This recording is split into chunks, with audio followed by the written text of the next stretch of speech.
Amanda here with Northern Yards and Gardens, and I've just been wanting to get out into my garden for a long time now. The snow has finally melted in our yard, but I can't do much gardening yet because we actually got quite a bit of rain last night, and a lot of my gardens have standing water or just really lots of mud in them still, so I can't do much work.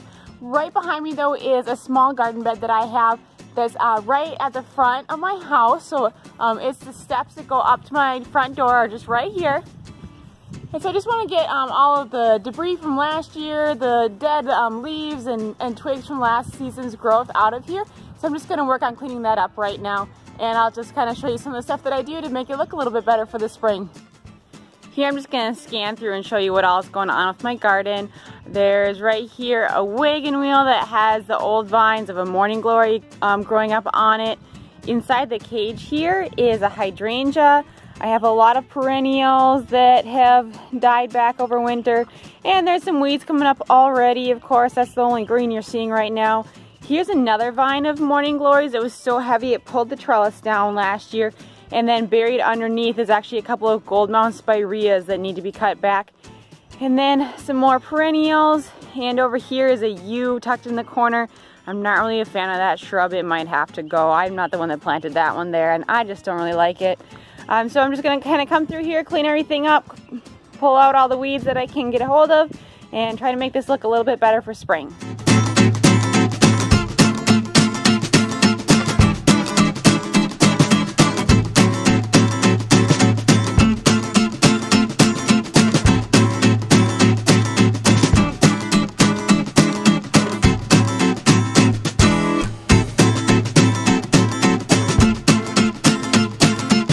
Morning glories are actually an annual, which would mean that they die out completely every year, but they sell seeds so prolifically that once you get them going for the first year, you will never have to plant another morning glory again. In fact, I'm going to have to be a little bit careful to make sure this spring when the seedlings start coming up that I pull out another that just don't take over my garden again this year.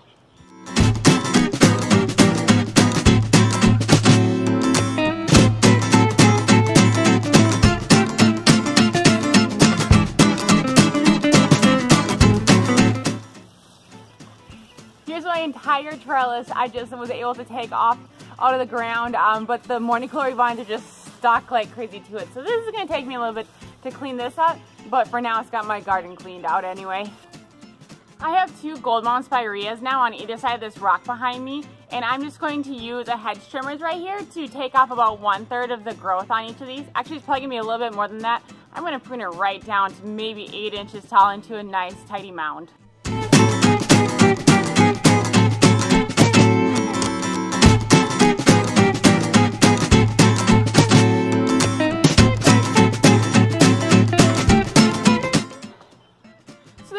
Reasons that you want to prune your shrubs in the spring, especially your spirea. It does a couple of things for the plant. First, it's going to help the plant have a nice full growth for the next year.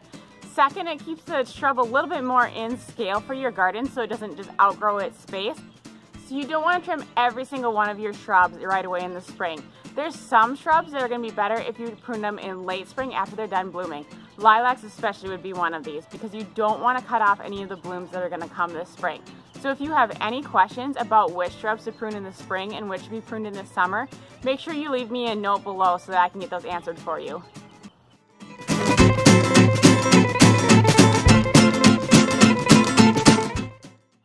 So I wanted to get a last shot here before the sun goes down and you can't see my video anymore because I'm running out of daylight fast, but this is where I've gotten to tonight in just about, I don't know, 20 minutes of work. I cut back the morning glory vines, I pruned back those two golden mound spireas, and I pruned off the old flower heads and some of the stems on my Diamond Rouge hydrangea.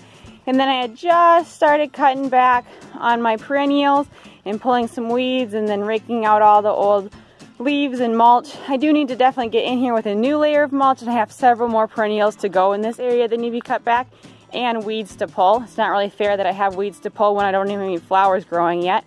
But I think I made good progress here tonight. Thanks to everyone for joining me tonight here as I cleaned out my first flower bed of the season. I can finally officially say that I've started gardening for the year and I've gotten out into my flower beds. So I'm just so excited to make a start, and it's just the first of many projects that I'm going to have in the yard this year. So join me for all the rest as they come, and keep an eye out on this YouTube channel, and then also check out our blog at northernyardsandgardens.com. And if you enjoyed this video, make sure you click the subscribe button so you can see several more. Thanks everyone!